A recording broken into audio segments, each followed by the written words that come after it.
can't make this shit up. This is right out of Central Casting. She writes, Carmelo should get another trial. His lawyer was incompetent, and his family is foul for letting him go through this with a public defender. Again, I'm not sure it was a public defender. I will say, by the way, some of the best attorneys I've ever worked with have been public defenders. A public defender is a great position to be in to get a lot of trial experience, a lot of courtroom experience very, very quickly. So just because someone's a public defender doesn't mean they're somehow inherently incapable. A lot of public defenders are world-class attorneys. But she's only saying the lawyer was incompetent because she doesn't like the outcome. She doesn't like the guilty verdict. Throughout the trial, I saw all these racist black supremacists throughout the trial were saying, it's going great. It's going great. He's going to get acquitted. It was the same legal team when they were saying that. They didn't have a problem. This person responds, his lawyer was quite competent, tried everything. But the problem is that the witnesses all helped the prosecution. The video helped the prosecution. The timeline helped the prosecution. The problem for Carmelo's lawyer is that his client was factually guilty of murder. And all the evidence pointed in that direction. Roscoe Smith here notes, last thoughts on Karmelo Anthony before he disappears for a long time. The defense only called 6 witnesses. 6 witnesses. And rested abruptly. The only person to speak on Carmelo's behalf during the punishment phase, after the guilt phase, after the guilty verdict, was his mother, not even his father. The defense didn't even think to prepare him to testify in his own behalf. He could have testified in his own behalf. He could have taken the stand during his trial. I'm sure just, that 2.5 hour delay we had on the last day of testimony, and then abruptly the defense came back and rested. They knew they were effed. They knew they were effed. They knew they were on the high-speed rail in California, the high-speed rail to a guilty verdict on murder. And the only hope they would have to divert that would be for Carmelo Anthony to take the stand and testify in a way that would change reality. Change reality. It was the only source. Every witness they had to present either didn't actually see anything or what they had to say was negative for Carmelo.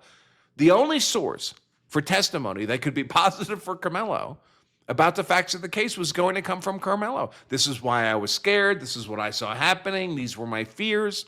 This is why they were reasonable.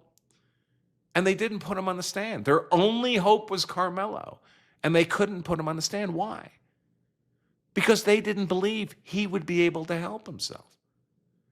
They had to believe he, if he were to testify, would only make things worse. That he would be crucified on cross-examination. Also, that once he's a witness, it opens the door to all kinds of evidence about his character, about prior other wrongs he may have committed that are excluded as long as he's not a witness, and allow it in as soon as he is a witness. Once he's a witness, his testimony is subject to challenge on credibility and other bases like any other witness.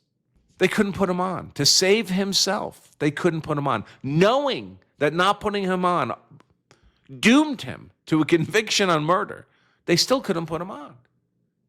They still couldn't. And then when it came to the sentencing phase, his mother shows up, and she doesn't say things that are helpful. I mean, she doesn't know anything about the events. She wasn't there.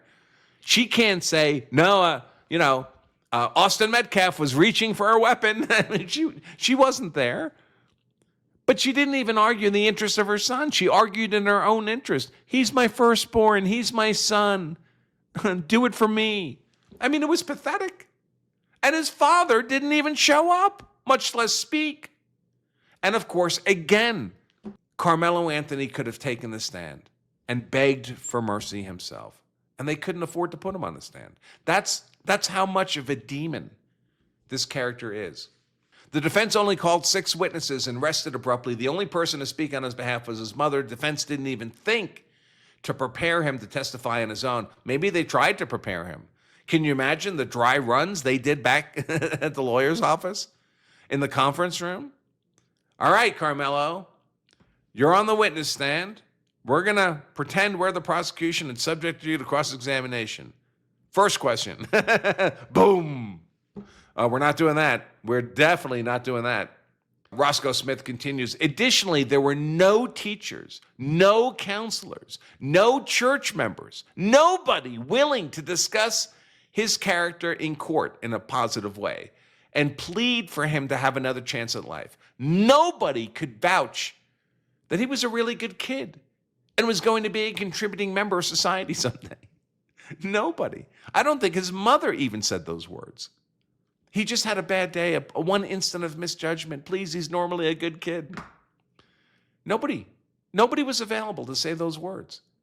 The jury heard closing statements, deliberated, found him guilty, then completed the punishment phase all in one day. In other words, there was no way to adequately defend or humanize this, I'm going to say demon instead of the word that's actually there. Dre Baldwin talking about appeals. Appeals in the state of Texas is only for legal errors, insufficient evidence, procedural mistakes, evidentiary rulings, jury instructions, sentencing issues.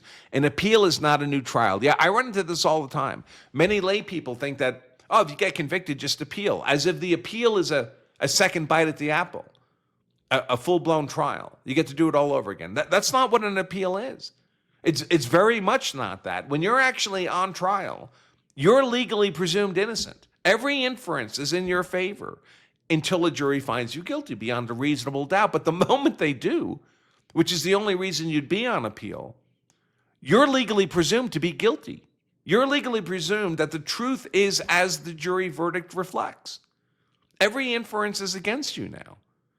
My buddy Steve Gosney has done a study on this down in appellate cases. He was an appellate lawyer in Florida for many years. Fewer than 1%, about 0.6% of appeals result in meaningful relief. And by that I just mean, you're not declared innocent, maybe a reduction in sentence. Sometimes, very rare cases, they reverse your conviction, but you don't get set free, you just go back for another trial. And most of these things he cites, procedural mistakes, evidentiary rulings, for all practical purposes, those are not appealable. First of all, they have to be objected to in order to preserve them for appeal, with rare exception of constitutional level errors, for example. They have to be objected to. Were they objected to? I mean, there were things I saw reported from journalists about this case that were certainly objectionable. I mean, I might have objected, but the reporters don't tell us that there were objections. So if they were not objected to, they were not preserved for appeal. And even if they were preserved, for most of these issues like evidentiary rulings, the appellate courts give almost complete deference to the trial court judge. Even if the appellate court would have made a different decision on that evidence, that doesn't result in a reversal. They say, listen, I would have made a different call, but we have trial judges for a reason. I'm an appellate judge. I'm not a trial judge. The trial judge got to see the witnesses, got to see the actual evidence. They made the call. We're going to defer to them. We're not going to reverse on that just because I would have made a different decision. There has to be an abuse of discretion, which means, in essence, the judge would have had to have been insane to make that call. And that almost never happens. Almost never happens. And on the issue of appeals, as, again, my buddy Bill Shipley, Shipwreck Crew notes, 99% of those appeals run into harmless error analysis. That's another issue. A lot of things, there's a lot of errors that can occur in a trial, but they would not have changed anything if they hadn't been made. It would have been the same verdict. So an error not only has to occur, has to be recognized, has to be preserved, has to be appealed, but it also has to make a difference. The verdict would have been different but for the error. And almost all errors are not. They're called harmless error. If the error is harmless, there's no reason to reverse anything. The outcome would have been the same regardless. A defendant, Bill writes, is not guaranteed an error-free trial, only a fair trial. That Carmelo Anthony stabbed the victim was never disputed. The jury heard and considered the legal defense as self-defense. I can't see a reversible error. Outside of, he says here, a Batson challenge to the dismissal of the black prospective jurors.